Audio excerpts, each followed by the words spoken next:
Alright, howdy folks. Welcome back to another O Doctor stream.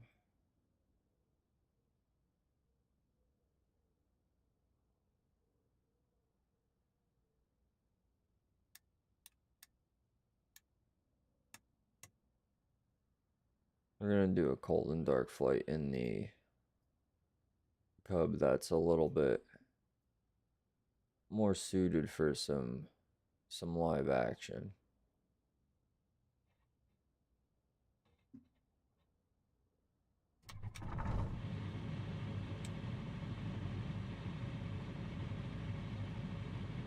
It's weird to me that there's no battery, but okay.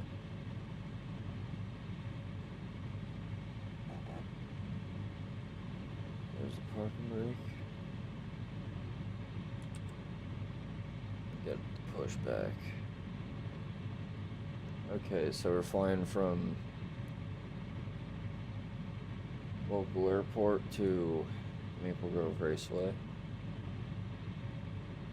in Reading, Pennsylvania. It's my home track. Been going there since I'm as old as I can remember.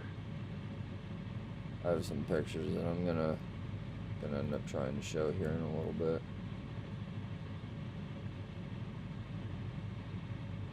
Just to prove my point that I've been doing this for a while. Not that like anybody like doesn't believe me or anything, but just from my own sense of like, I don't even want to say like showing off, but like just to reminisce, I guess, for a little bit. But we're taking this is a different Cub. This is a gravel Cub. It's got some big ass tires and some upgraded suspension, apparently. Or no, this is the one that has the higher top speed. That's right. What's up, Max?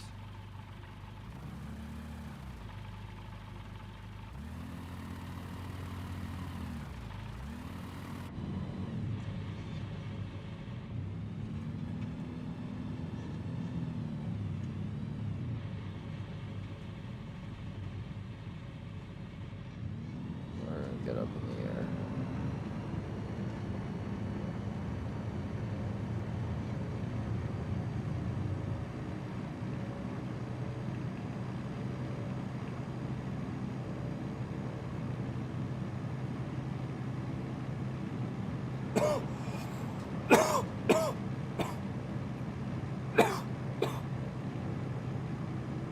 Approach DOC Juliet 570 Delta Romeo is type Lynn Aviation Savage Gravel 1 miles northeast of 74 November 1,300 feet. Request flight following. DOC Juliet 570 Delta Romeo approach. But I have it simulated that it's like 8:15 in the morning, and Squawk 5447 we're trying to get there DOC before the Juliet gates open, 570 and Delta it's Romeo. gonna take like DOC maybe Juliet 22 570 minutes to Delta actually Romeo get radar there, so contact 1 mile east of 74 November 2,600 it should be in altimeter great shape. 30.07. Roger, But basically, DOC Juliet 570 Delta Romeo. like the whole past week has been insane, I guess, to put it lightly. So we had the assassination of Charlie Kirk on the 10th. We had 9/11, and then we had Bristol, the race. We had NHRA, Maple Grove, the race. And it was just like it was a big roller coaster of emotions. There was like such good shit, but such bad shit happening at the same time. And it's just like a lot to process, you know what I mean? there was a lot going on, and everything. Normally we're out here doing it for Dale. This weekend, this was, we were doing it for America this weekend.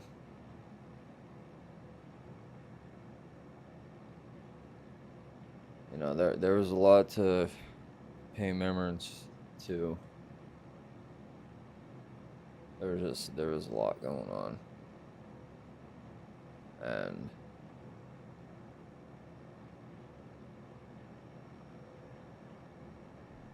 you know, you just have to,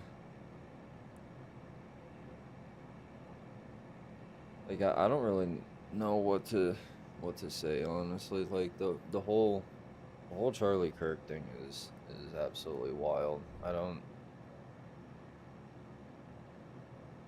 like, who deserves to get shot over just like having an opinion about something, and then like being willing to openly talk about it to other people and like accept their opinions and at least consider them. Maybe not agree with them, but like consider them.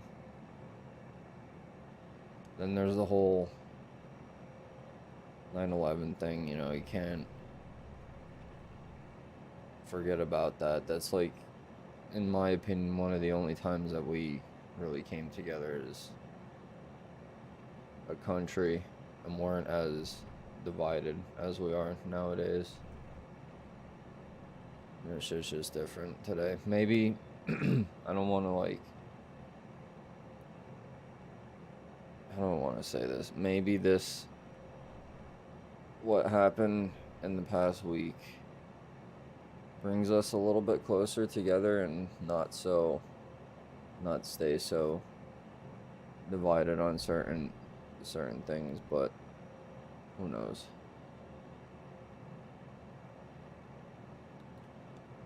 But Friday I went to the race, and it was sort of a bittersweet moment for me. It was my friend's first time. I took him down for his first race. He never got to experience what 24,000 horsepower felt like. So I'm glad that I was able to be the person that introduced him to that. And like what I keep saying about like, oh, it's more than just a race. It's more than just a race. Let me see if I can maneuver this without revealing too much.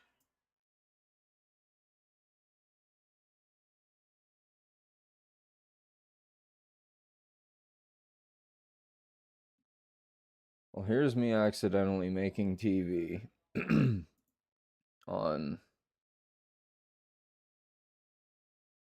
Friday. So, this is the NHRA live. They were having a discussion with I think it's Tony Pedregon, and Erica Enders here. And then like I was just cruising along and noticed that they were filming, and I was like right there. I eventually stepped back and got out of the way of the camera, but I made the TV.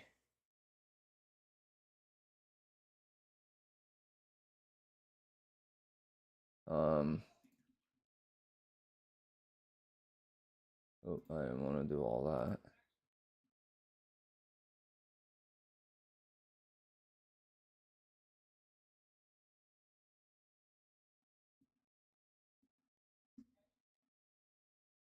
I'm pretty sure this right here was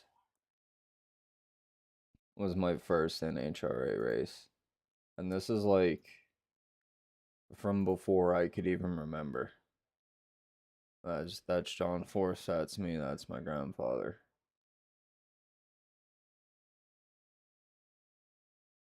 And like I just have a a lot of pictures like that, like of me young at the drag strip and everything. Like, it's basically me taking on the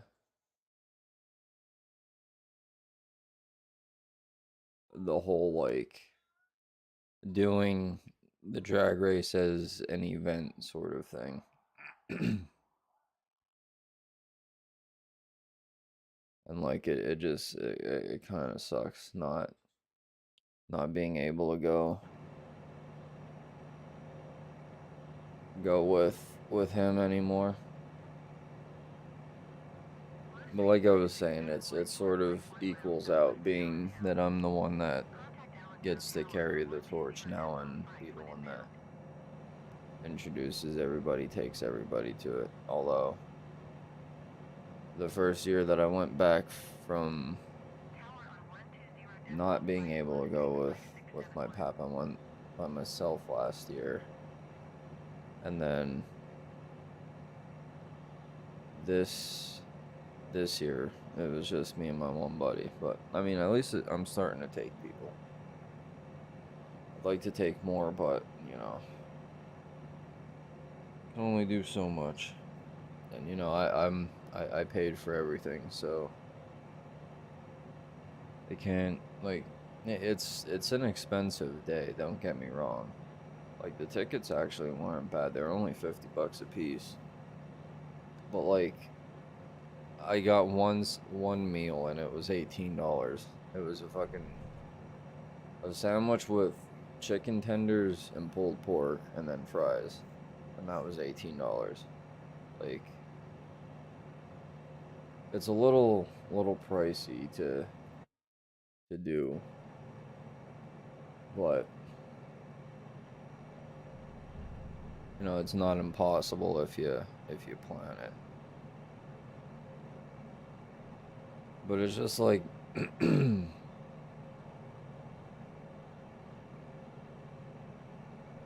I don't know. It's more than just a stupid race.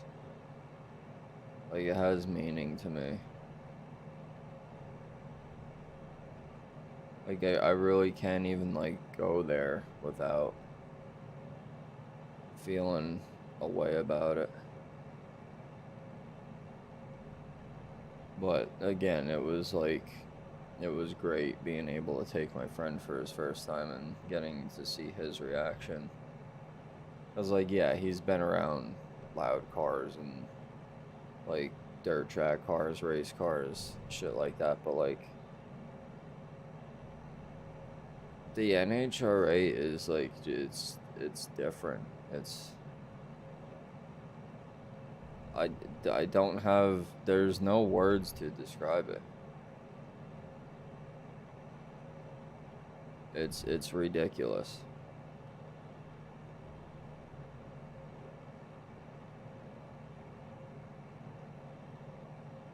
Let's see what I could find on YouTube.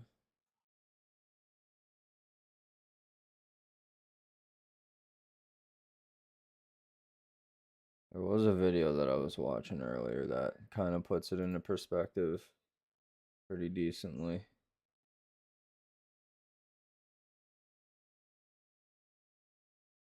Alright,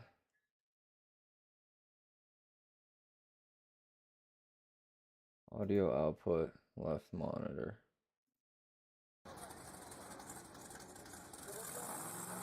Okay, this is gonna work.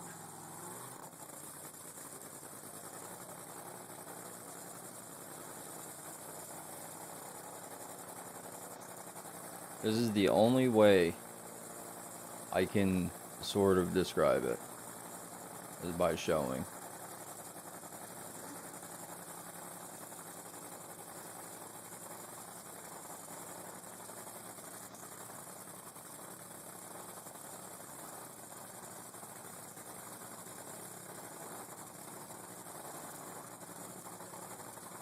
Now, as you'll notice, you got people over here wearing gas masks. That's because the fuel literally, like, It's I'll show the video that I took. Like it was the longest 15 seconds of my life.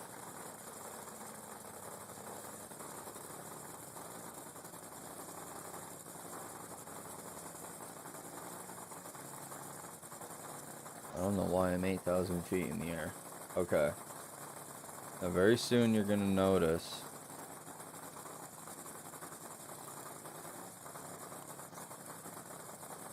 that the crew is, you see the crew grabbing onto the back right there?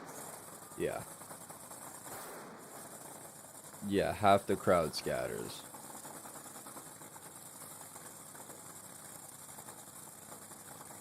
Now, one more time. I don't know if you could really see, but watch the window of this RV right here. It almost blows the fucking thing out. There is that much pressure.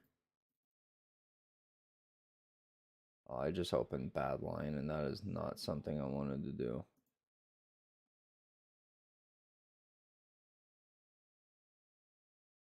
Can I, like, not have that happen, actually?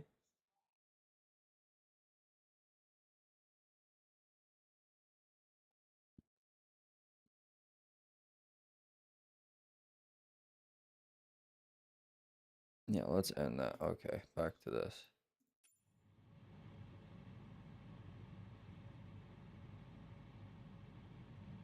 But, like, it's just, it's so insane.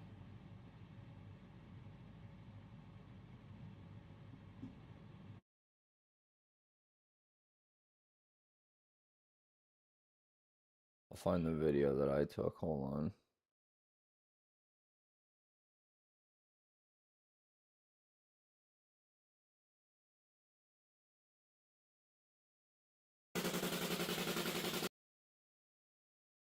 Oh, I'm falling out the sky.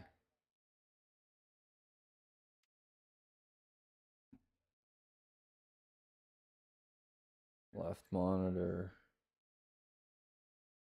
This is the video I took.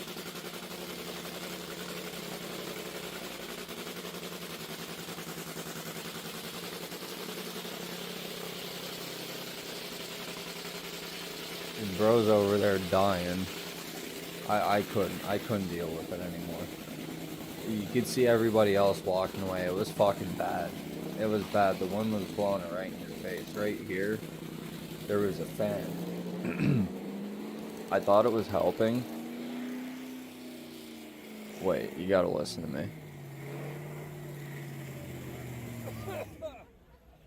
Oh my fucking god, brother.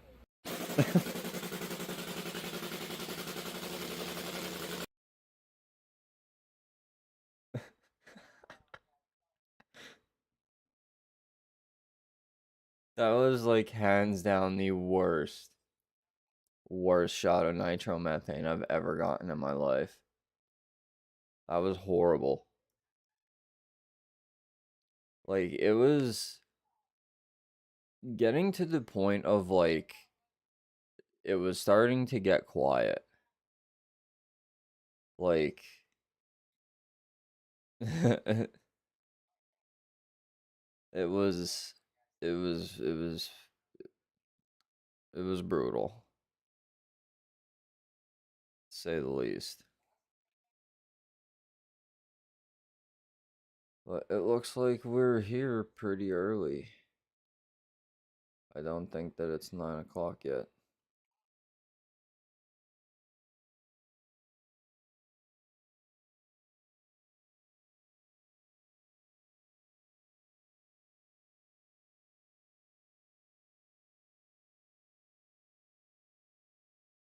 You know, I'm gonna just put her down right on the track. Grandpa Bangle would want me to. I know if, like, he was sitting behind me watching me do this, he'd be like, land on the track, land on the track. I'll land on the track for you, Pop. We'll taxi all the way down to the sand trap.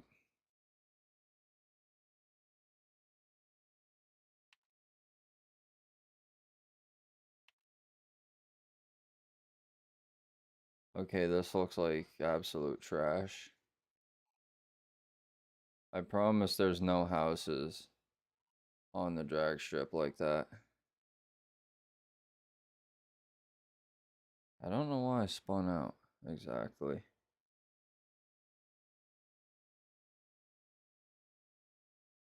But yes, this is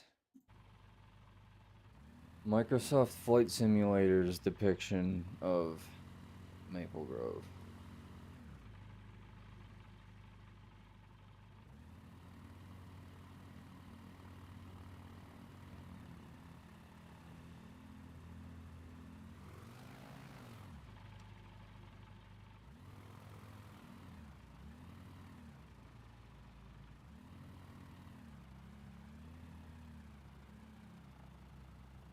Yeah, I've honestly like never really been down this far at the track. I've never like been down to the sand trap.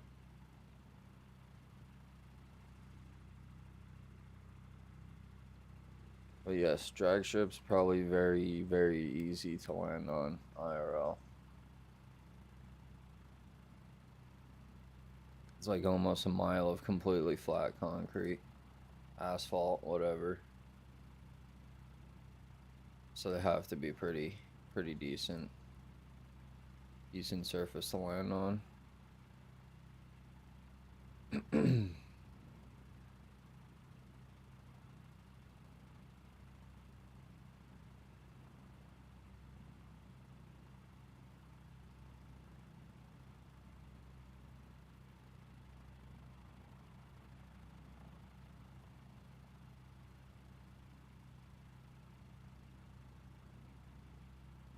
Yeah, I think my Google Photos is full, so I don't think anything that I actually took pictures and videos of yesterday really uploaded, except for the stuff that I sent to people.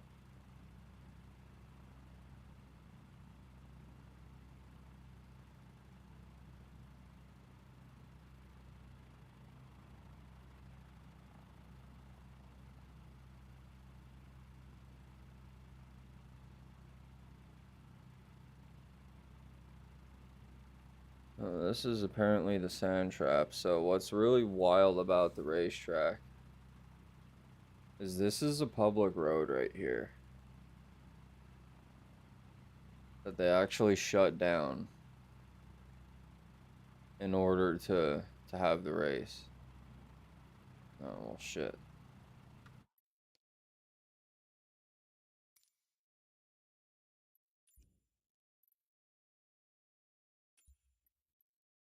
Well, I'm gonna have to just fucking start from at the track again. Shit.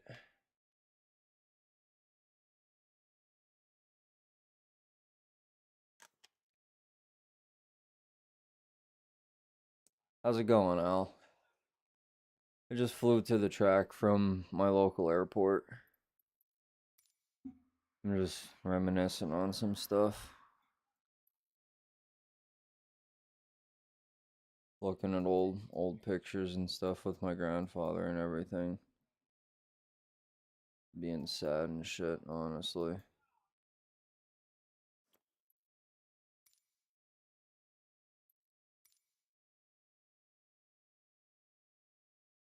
I was just saying that I took my friend down for his first race on Friday. That's what I was so like excited about, because he's never been to an NHRA race before. Savage Gravel, 6 miles northwest of Oscar Zero Tree, 2,000 feet. Request flight following. And I kind of like sort of feel like I'm taking my grandfather's role of like being the drag race coordinator and everything, like making sure everybody gets to go and everything. And it's just like it's tough not having him to go with anymore. And I was just saying, like, this would be awesome to be able to show him this. Because I was just saying he'd definitely be over my shoulder, like, oh, land on the track, land on the track. But this is Maple Grove. This is my home away from home. I know this place like better than most of the towns around me.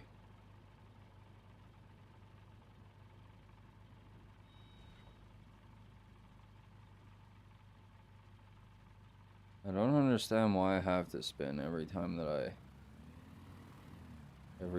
land one of these things. But yeah, what I was just saying right before was down here at the end where the gravel pit is. They have to close the road off. Like, this is a public road up here.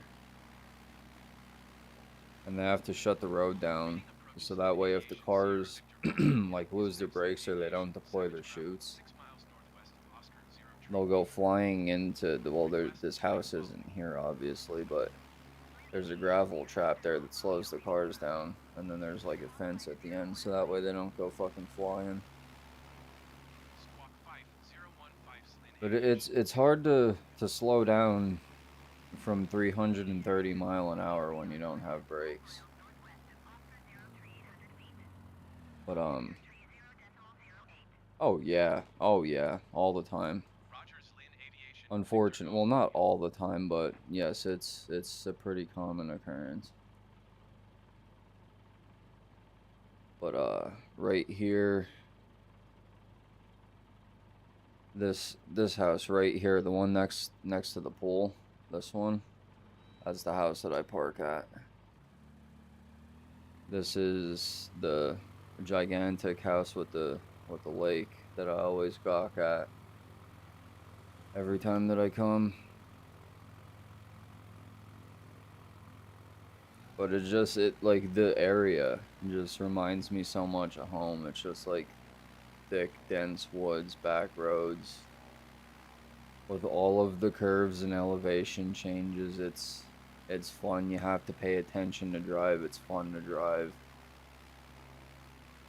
It's amazing out here. But then you walk down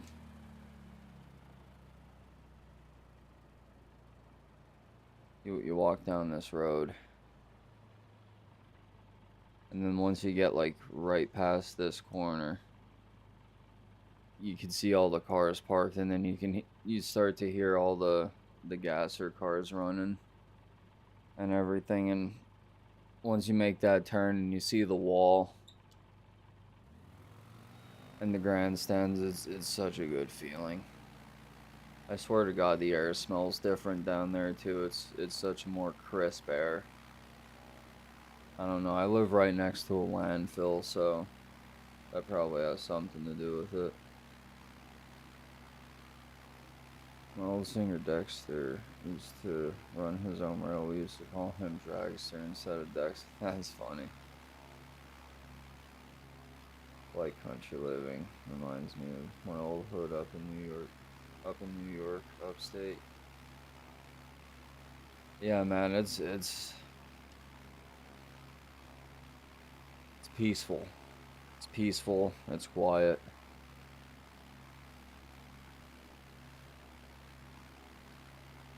I leave my keys in the car. I don't have to worry about it. Like, it's just a very good place to spend your life.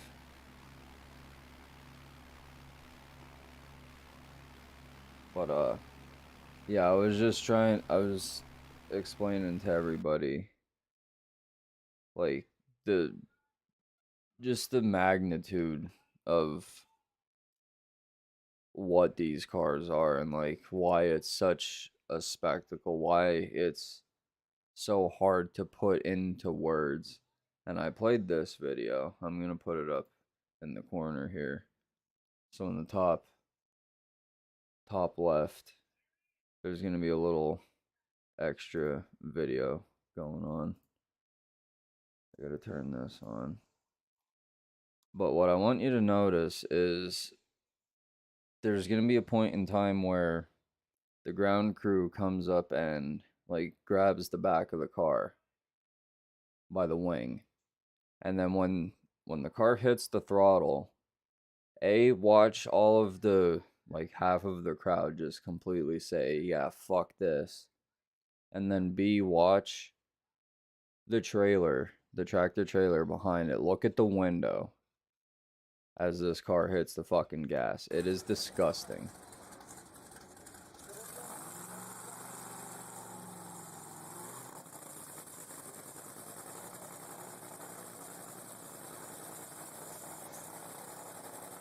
So as you can see, like 3/4 of the people are plugging their ears because it's one of the loudest things you're ever gonna fucking hear in your life.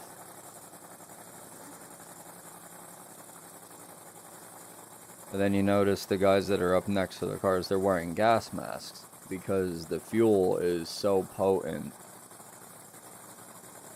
that like look at the kids. Look at the kids in the bottom corner. They're like crying because they can't fucking breathe. Nitromethane is so bad.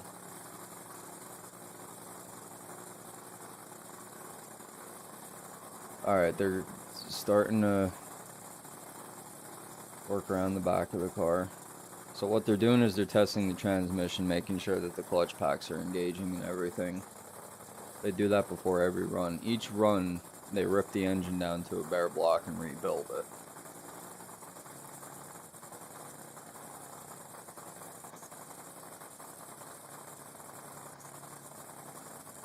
In about 10 seconds or so, he's getting right now they're grabbing the back.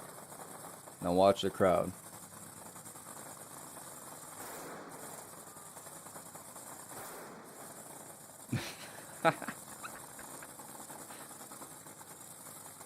It is crazy. It's the most like the only thing that possibly compares to it is some of the stereos that I've heard in my day. That's the only other thing that like even remotely compares. It's insane to think that there's that much energy coming out of an engine. The Fiat, yeah. That would be funny to see.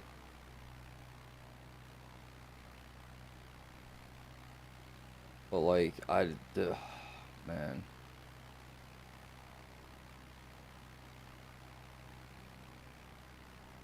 Alright, dude, sounds good. I don't know how much longer I'm gonna be on. Basically, this was like a Doc's diary episode. I just kind of needed to vent.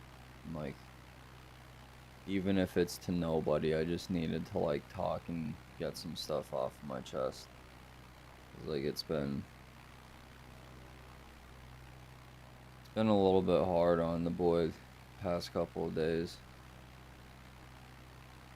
Like I said, I miss going with my Pat. But we'll be making up for it, like I said. The more that I get to share the experience with others, it's gonna make up for it. Cause like, yeah, I had my episodes of like getting in my feels. If you want to hear loud, go watch the Blue Angels. I've seen them in person before. Like, I have pictures of me at air shows. Like, I've been around aviation for a very long time as well. It's just recently now I'm just starting to pick up on how cool it is. But I don't really remember too much of the air show stuff. It's been all drag racing. But see, the Blue Angels though, it doesn't rattle your fucking, it doesn't rattle your brainstem, I don't think, the way that the cars do. Because like when you're sitting in the stands, it literally shakes your eyeballs in your head. Like your vision goes blurry. If you sit a cup on the bleacher in front of you, it will vibrate off of the bleachers and like fall off. it's insane. It sets car alarms off like a mile and a half away from the track. It's crazy. 120 decibels of sound pressure. Oh boy. My stereo in my car has hit 158. 157.8. My bad. I want to hit a 158 at some point. I've been in vehicles that hit 165 decibels with the stereo already. I've been around some loud shit. Scott Bowman, his car was definitely the loudest. It was 6 Sundown Nightshade version 3s on, I think, 3 NS1s, which that's their 10,000 watt amps. That's 30,000 watts of power. That thing fucking hurt. And that was a cool story because like me and my group of friends went. It was, well, not a group of friends. It was my one friend, his wife, and his kids, and then me and my mom and my sister. We all went down to Virginia for a weekend because we had a show for Jeff Lockhart. He passed away of heart complications. He was the CEO of Team Deadly Hertz, which is like a car audio team. We do sanctioned events. It's a competition. It's like a whole thing. If you're curious to look into it, look into NADBL. That's the North American Decibel League, which is who used to do a lot of our sanctioned events. But anyway, like we had to go because like my buddy Sean was starting to like feel sick or whatever and like needed to go home. And I really wanted to hear this guy's truck. Like it was the one vehicle that I like really went to hear. And he was sitting there and he was like charging up his battery bank to go make his run at the term lab. And he just I walked up to him and I was like, "Hey Scott, like I'm all the way from Pennsylvania. I don't really get down this way that much." I said I kind of came down here to hear this thing. It'd be really cool if I would be able to get a demo before I left. And he sat there and he's like thinking about it because like anytime this guy turns this car on, like there's an entire fucking flock of like 50 people that surrounds this guy's truck. But he was like, you know what, fuck it, like get in real quick, I'll let it rip for you. And it was one of the best days of my life. I met one of my favorite YouTubers from back in the day, EXO Controlto. Bruce Weatherington, his real name is. Absolutely fucking phenomenal guy to talk to. Like you would think being internet famous and shit that he'd be a douchebag, but very humble guy, very, very easy to talk to, easy to get along with. Happy as fuck to be there, happy as fuck to meet all of his fans. Like it was a good time. But yeah, my ears are fucked too. Like I have tinnitus really bad. Not only from even that stuff, but there was also a time where there was an accidental discharge of a firearm in a garage that happened that kind of fucked me up really bad. There was the AR-15 with the shortened barrel with no earplugs because I was drunk and everyone was calling me a pussy. That didn't do me any favors. Yeah, there's a lot of things that I've done that really didn't do myself any favors.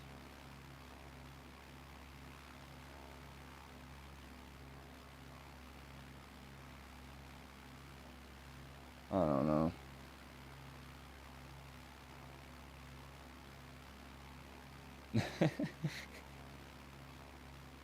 Well, he doesn't seem... You obviously know him better than I do. But if he's the one that streams, he doesn't seem like too much of a douchebag. He definitely can't handle my energy, that's for sure.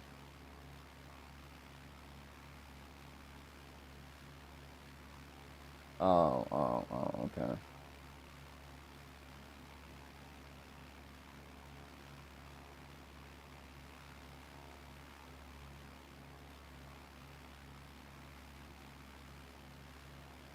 Well,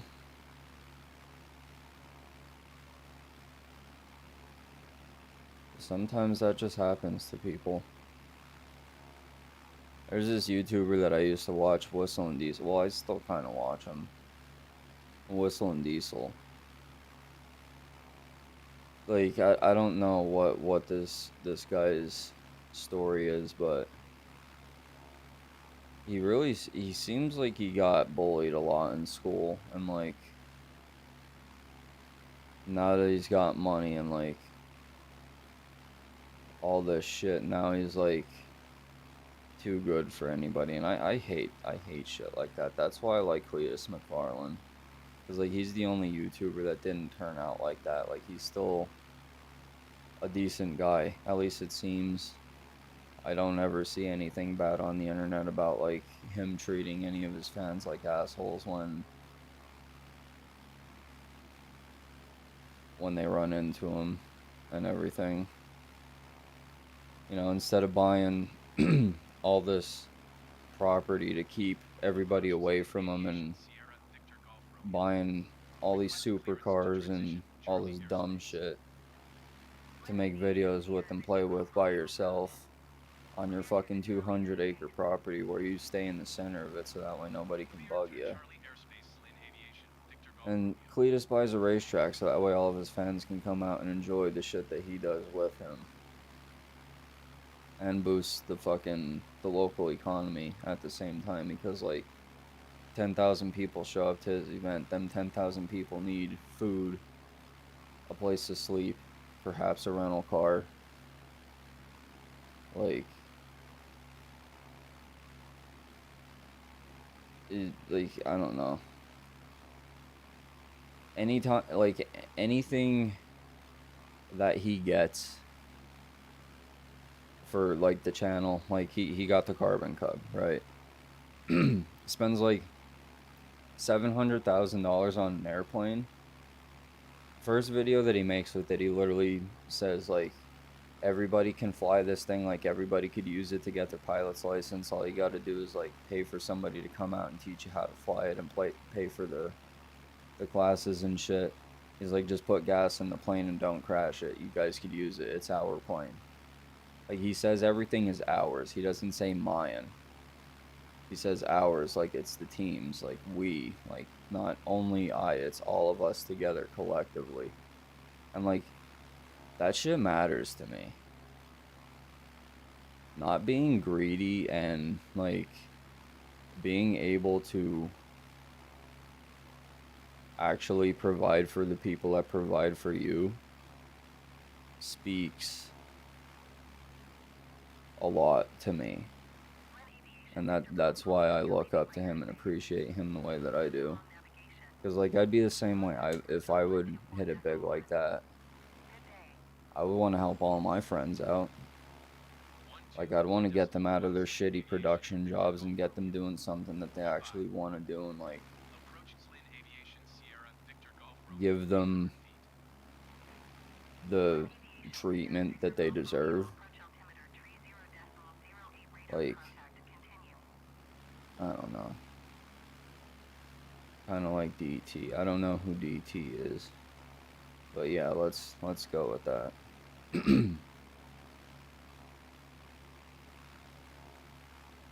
He's just a good dude, and like,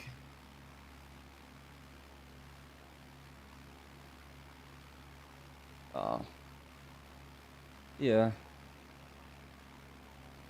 but more horsepower oriented. But either way, fucking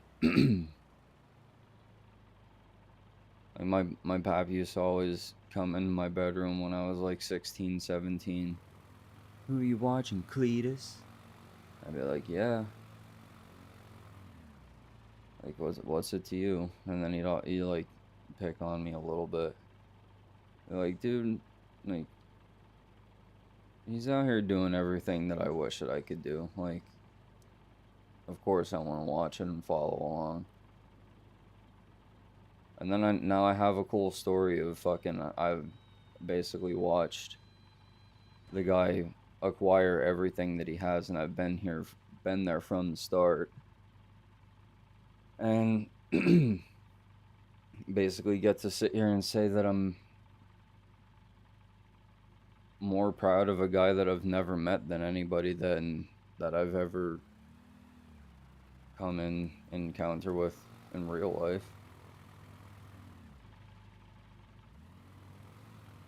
Like the video when he got the cub and he put the video up of him like at 9-10 years old flying RC cubs around. Like that shit hit. And then like I said, he's talking about fucking, oh, it's our plane, like you guys can use it and this and that. Like it's just one of them feel good moments.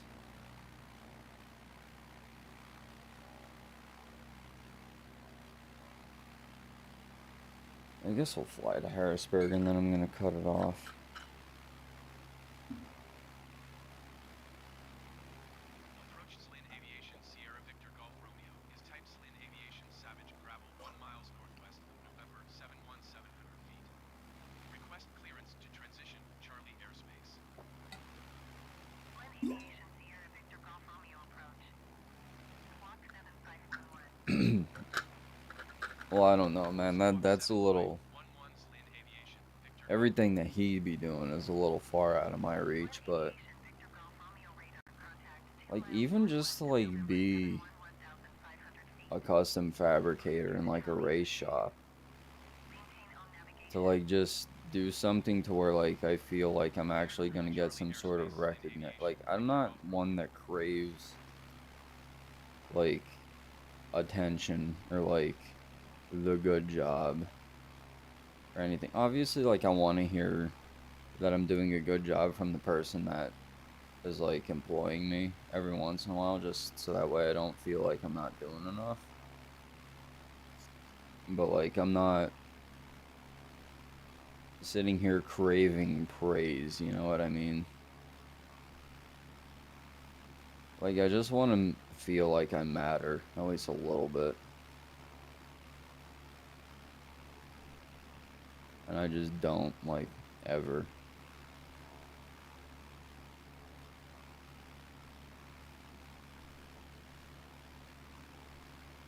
That's a me thing, but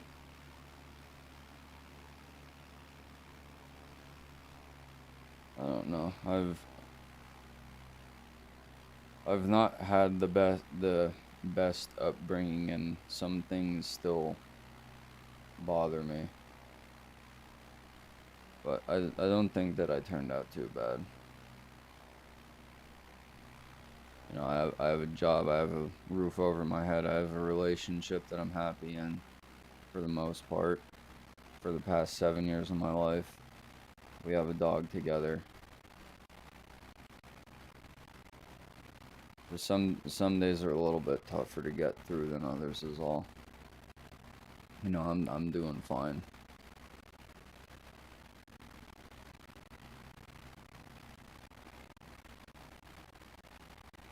One thing that I've come to learn is it doesn't necessarily get easier or better. It's just the frequency at which you think about things decreases, and then like the length of time that you're upset decreases. But I don't think that it ever really gets better per se. I think you just learn how to deal with it better each time. Which, I mean, that's growth. Like regardless, it's forward progress.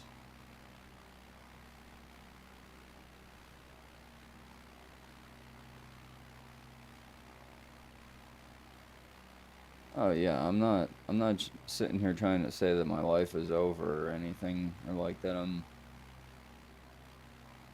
in too deep into a situation that I can't pull myself out of. I'm just a little sad is all.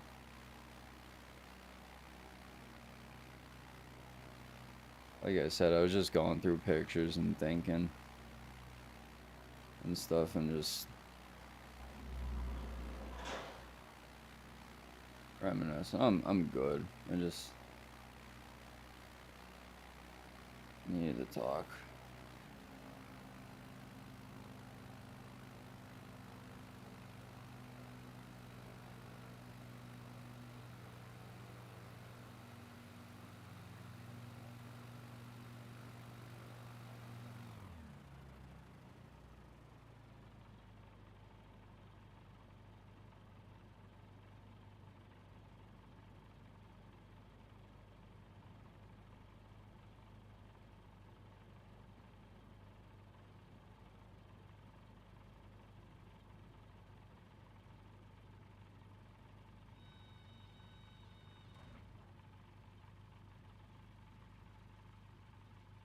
Maybe one day I'll be able to land this thing without fucking spinning it.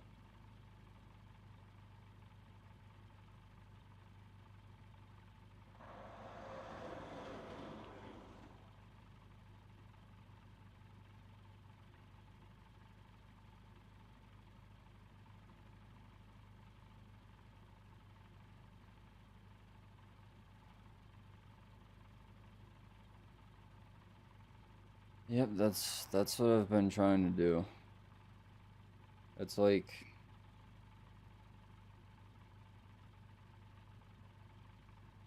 I don't plan for the future like too far ahead.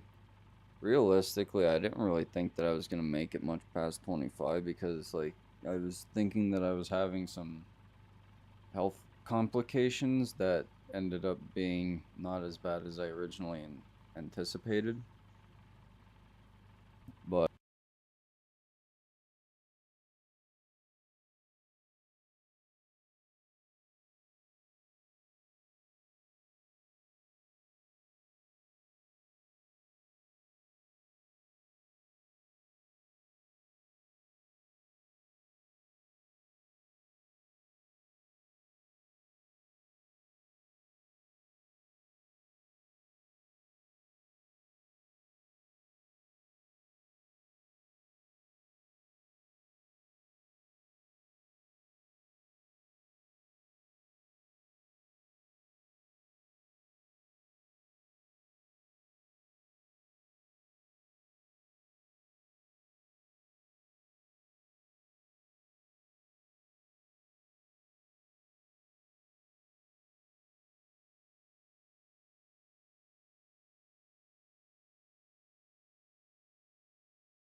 wait, oh, there we go. We're back.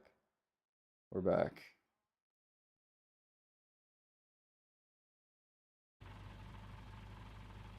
I'm not sure exactly what happened, but we are back.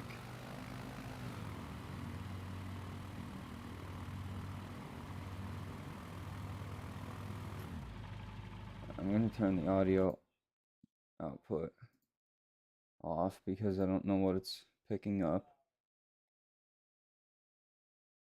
Application audio. I don't know if that's picking anything up. It's not. Oh.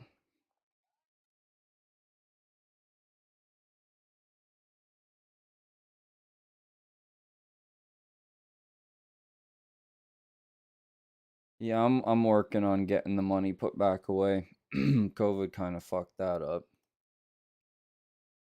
And it's kind of been a struggle to get back out of that, but we're making.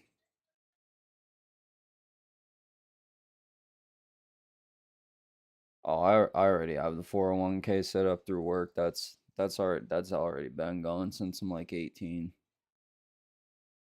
I mean, obviously I would like to have a secondary like cash set up somewhere, but like I'm halfway afraid to even do that because like the fucking money's not even going to be worth anything by then. Knowing my fucking luck. before I moved out, I had like 10 grand fucking saved up. Then COVID happened. I lost my job. I just moved out with my girlfriend. And I had to fucking basically blow through most of it to fucking keep the house and keep everything. Because unemployment was not cutting it. Sucks that I had to do what I had to do, but you know, I'm glad that I had it.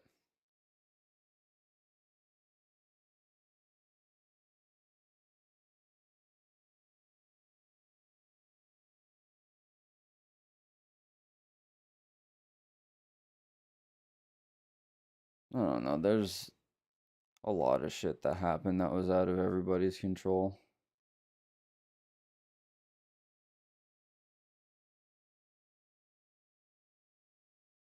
Yeah, no, I stay away from day trading and shit. I don't really gamble with anything. I just like I play life like a video game in a way, like not like how do I put this? Like no knowing like the concept of like sometimes having to spend money to make money, and then like the process of like saving while also spending in order to get some, like I know the guidelines of like what needs to be done, but like I'll have dumb shit that like the car will break down, and then like I have to spend a couple $100 fixing that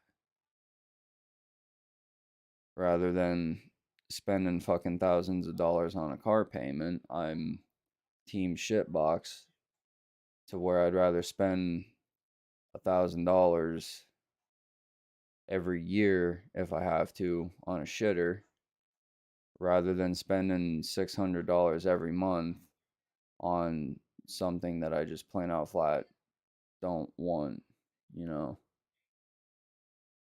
something that has the potential to give me even more problems because of all the electrical shit that's going on in these cars now, and then having to go to dealerships and get rental car, like fuck all that shit. I'd rather just have a fleet of fucking dinged up fucking $400 cars that I don't give a fuck about, that I could run a shopping cart into the side of and not be pissed off about it. If I spill a drink in the fucking thing, I'm not gonna cry. Like, I don't need to live this lavish fucking life. Like, I'm fine being like quote unquote poor, even though I'm not like poor. Just not living beyond my means and being able to settle for things that are subpar to average people, I guess. I don't know.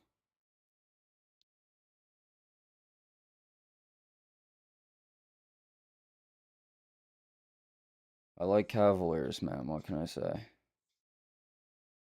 Chevy Cavalier is my favorite car to ever be built. I will save everyone from the junkyard if I can.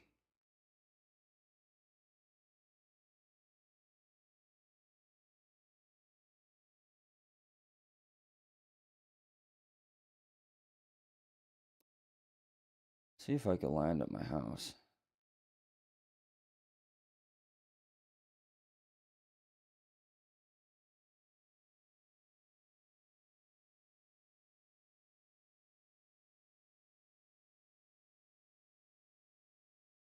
They're awesome as well. I just never owned one, never driven one. I just know as long as you change the oil in a Cavalier and put gas in it, it'll fucking run. Them Ecotechs are stout little engines, they take some abuse.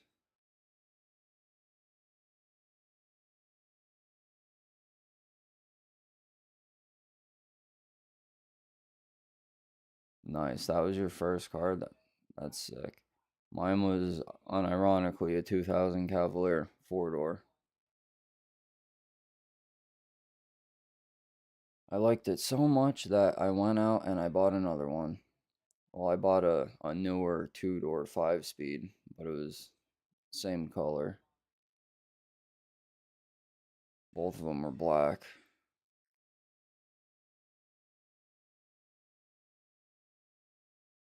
But I don't know, like, Cavalier seats are just so comfortable. Yeah, I know.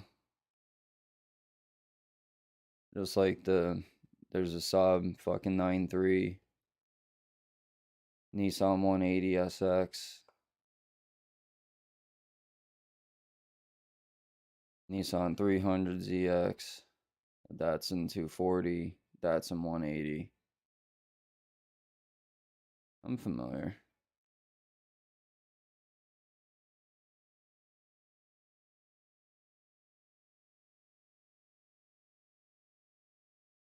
No, that's my point. Like, not needing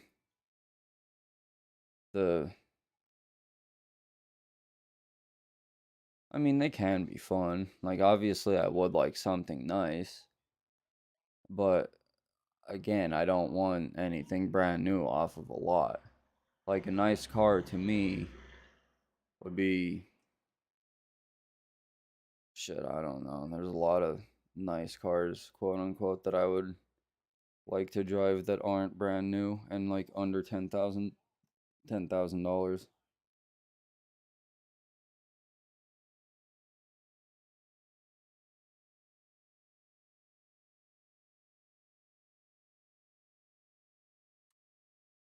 Like, imagine I was like, this is a hypothetical. I'd be like single talking to a girl, be like, yeah, I drive a Corvette, and then she'd be thinking that I'm driving like a C7 or a C8, and I pull up in a C4.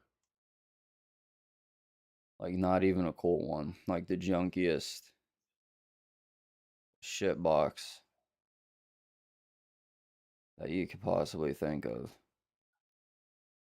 Like, I tell a girl that I drive a 2-seater and I pull up in a car with a wall of speakers behind it.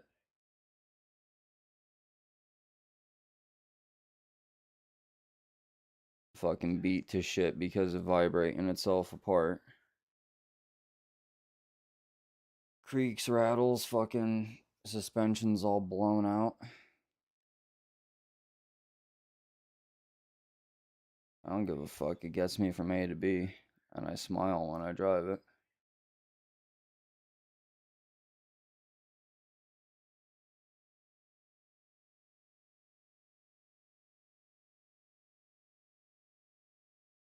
Yeah, fuck that. I don't trust them self-driving cars. That shit scares me. Don't trust it one bit.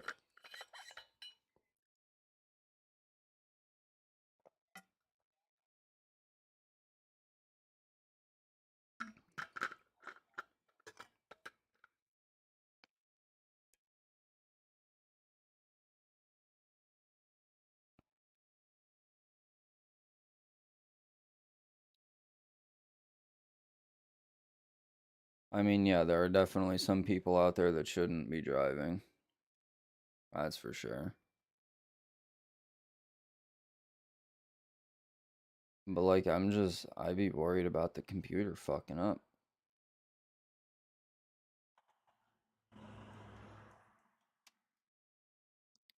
Like, there's just no convincing me that there's no chance that there's not gonna be a malfunction.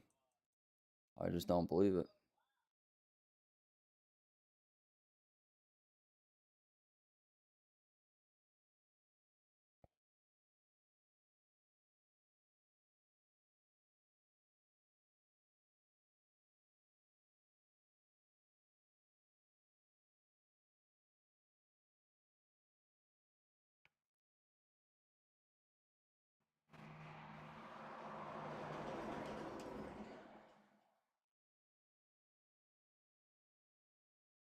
I mean, one thing that nobody can do is push the EV market onto me. That's never going to happen. Yeah, EVs are cool and shit. Like they're they're a great innovation and everything, but like I will never ever look at anything that doesn't burn gasoline and be like, that's cool.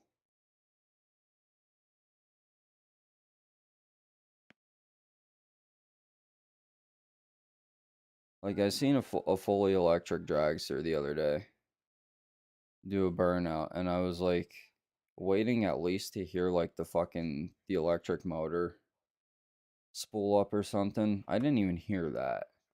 I was like, dude, this was the most underwhelming thing that I've ever experienced in my entire life.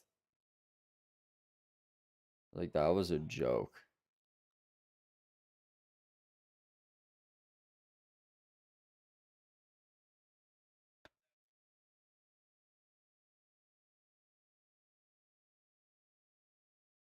Like, I don't know.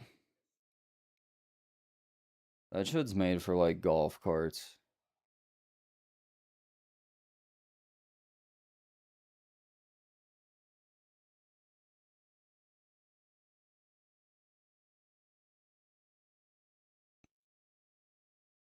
I mean, so will a roller coaster though. Like, you know what I mean? Like that it's just like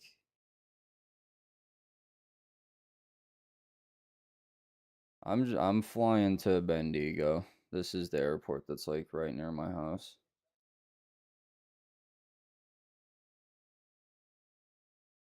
Actually, I said I wanted to see if I could land at my house. But I don't know if that would be possible.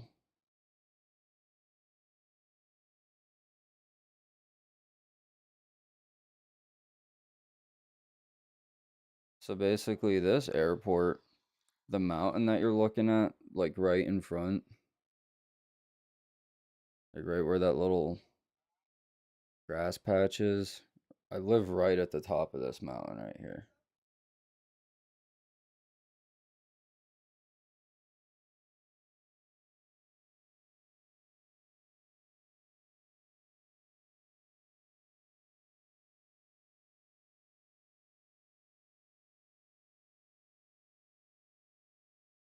I feel like that's definitely not too far off, especially in 2024.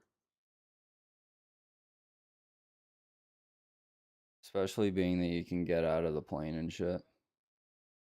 This is 2020. I don't know if you could tell by the lack of issues that I'm having.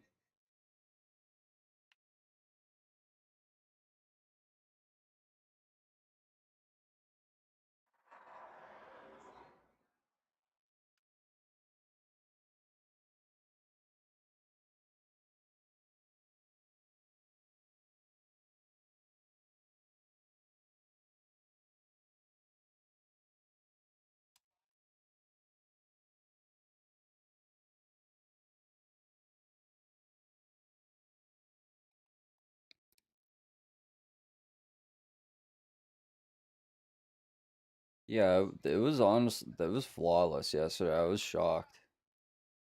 I was very surprised.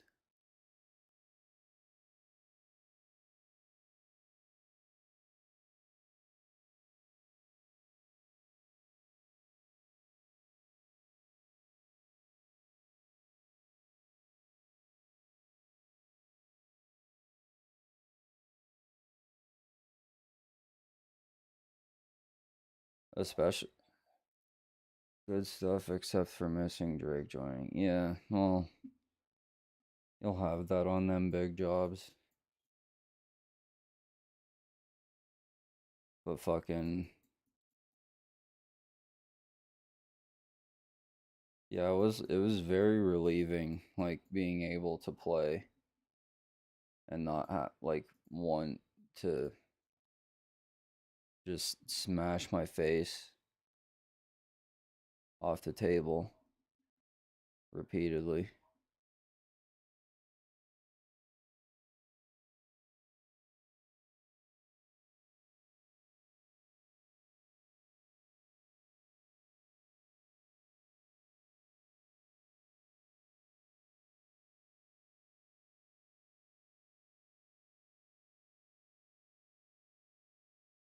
The Appalachian Mountains.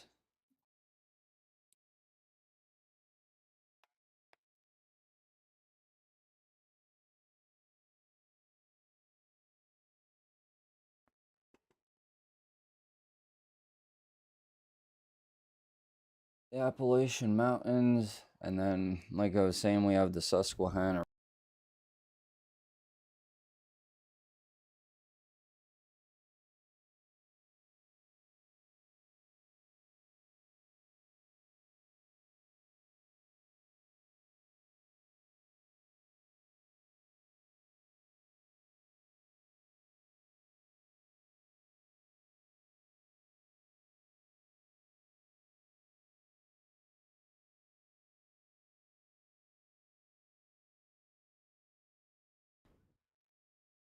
Alright, and there we go. Lived on the Hudson River Valley near West Point when I was a kid. This is where I've been my whole life. Well, not like here per se, but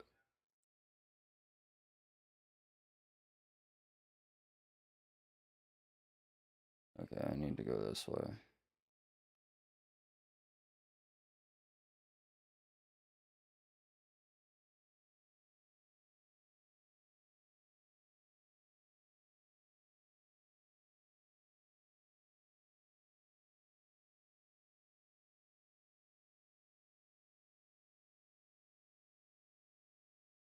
I've been in PA since '98.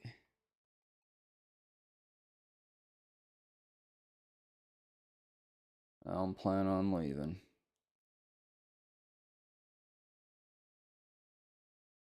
I'm 570 till I die. Yeah, I don't know why that is. Let me try something here. Open settings up. See what we got going on.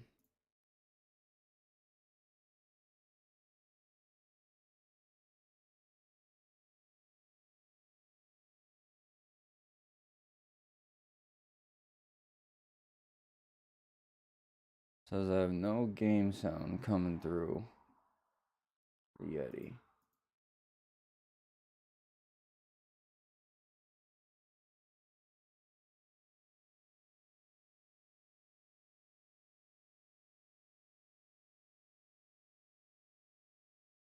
Yeah, I have no game sound either. I can't get it to come through. I'm not sure what's happening. One more thing I could try.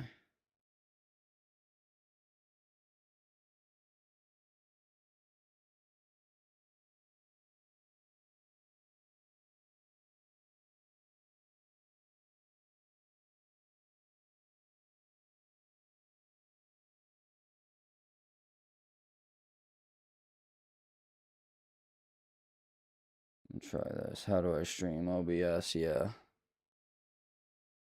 No, it's something. It's because my mic keeps coming unplugged because the wire that goes into the bottom of it is a little loose.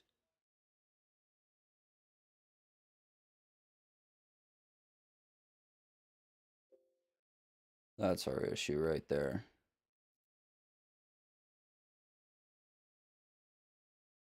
Now it should work.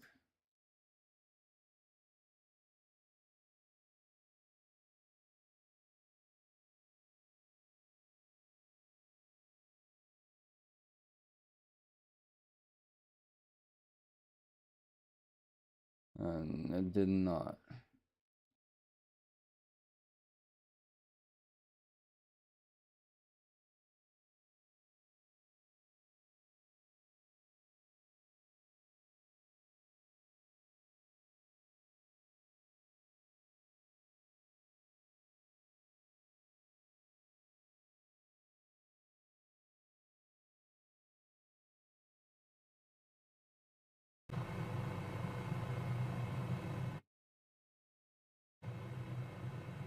Alright, hopefully that works. I don't even know where the fuck I'm at. Alright, that's the end of Tower City.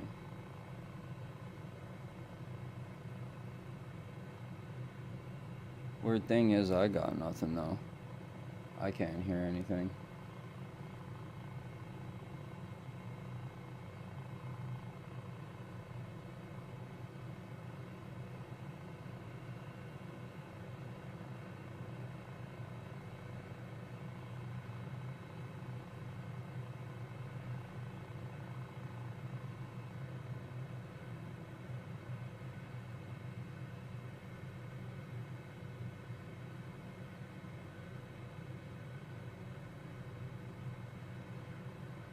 I do not have a mixer, no. That's why I was saying when I seen yours that I liked it, that I wanted to get one.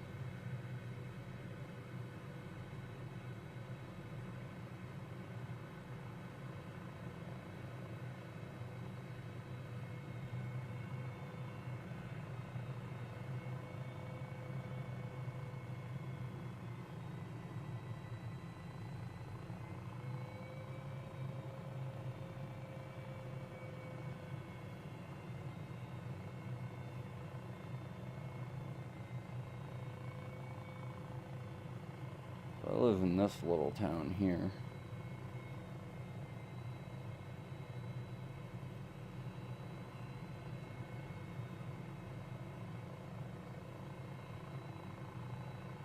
This is Rush Creek Off-Road Park.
And then this is where I work.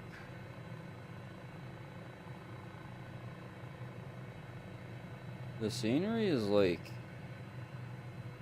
low-key, in my opinion, it's better, but it's also worse at the same time, if that makes sense. It loads better and it's like thicker.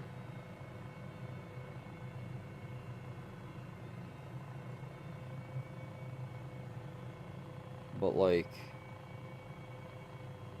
2024 is more updated and a little bit better with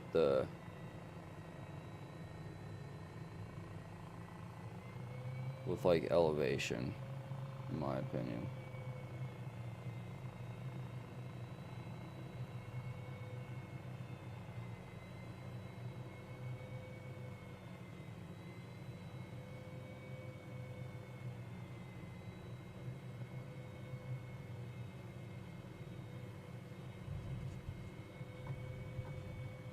And this is work. It's like almost where I park too.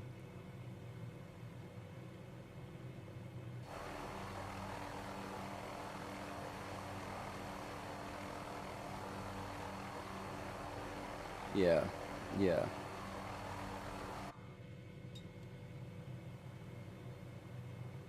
Which I'm kind of done buying add-ons.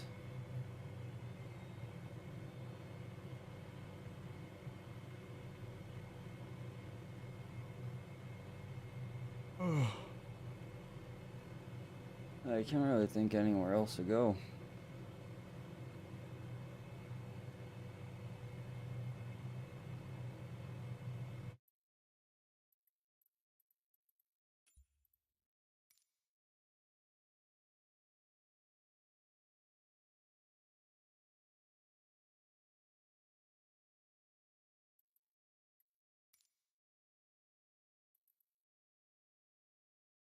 Might be able to make a quick run out to Nazareth, the old racetrack. We need something fast.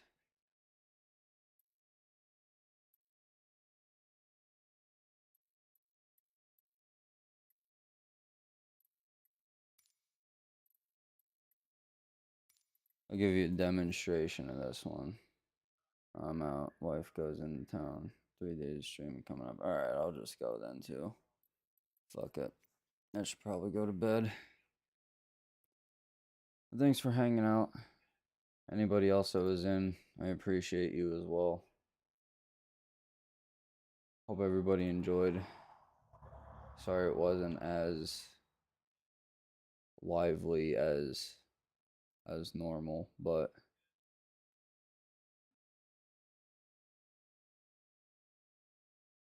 you know, I'm about realism over here. Can't always be faking everything. But thanks for tuning in. Tune in tomorrow, probably. Hope everybody had a good weekend. Hope everybody sleeps well. Take care. Don't piss the bed. Bye.